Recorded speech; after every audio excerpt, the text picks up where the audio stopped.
Hello guys, இந்த வீடியோவில் நம்ம என்ன பார்க்க போறோம்னா ரிடக்ஷன் ஃபார்முலால சைன் பவர்ல ஈவன் நம்பர், காஸ் பவர்ல ஆட் நம்பர் வந்ததுன்னா எப்படி சால்வ் பண்றதுன்னு பார்க்க போறோம்.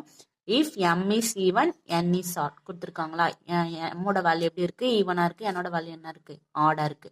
இப்போ நியூமரேட்டர்ல எம்மோட வேல்யூ 1 வர வரைக்கும் போடணும், என்னோட வேல்யூ 2 வர வரைக்கும் போடணும். நெக்ஸ்ட் டினாமினேட்டர்ல ஆன்சர் 1 வர வரைக்கும் போடணும் இன்ட்டு 1. இப்போ எம்மோட வேல்யூ என்னன்னு எடுத்துப்பீங்க, சைன் பவர்ல இருக்கிறத நம்ம என்னன்னு எடுத்துக்கணும், m.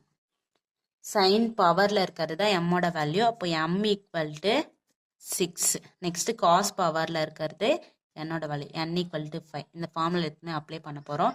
எம் மைனஸ் 1 அப்போ 6 மைனஸ் 1, நெக்ஸ்ட் 6 மைனஸ் 3, அடுத்து 3க்கு அடுத்த ஆட் நம்பர் என்ன, 6 மைனஸ் 5. இப்போ 6 மைனஸ் 5 நம்மளுக்கு என்ன கிடைச்சிது, 1 கிடைச்சிது எம்மோட வேல்யூ.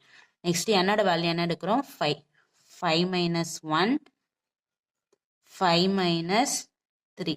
இப்போ 5 minus 3, 2 ஆன்சர் கிடைச்சிது. நெக்ஸ்ட் டிவைடட் பை எம்மோட வேல்யூ என்ன இருக்கு, 6. 6 plus 5, m plus n minus 2. அப்போ 6 plus 5 minus 2. அடுத்து என்ன இருக்கு, 6 plus 5 minus 4.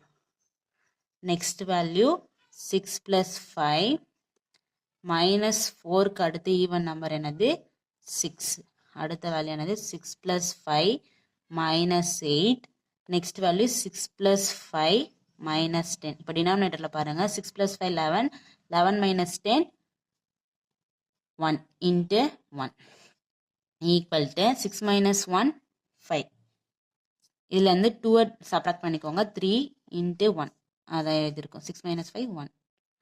அடுத்த value 5 minus 1 4 into 5 minus 3 2 divided by 6 plus 5 11. 11ல இருந்து 2 சப்ராக்ட் பண்ணா என்ன கிடைக்கும், 9. 9 into 7 into அடுத்து இதில் 2 சப்ராக்ட் பண்ணா என்ன கிடைக்கும், 5.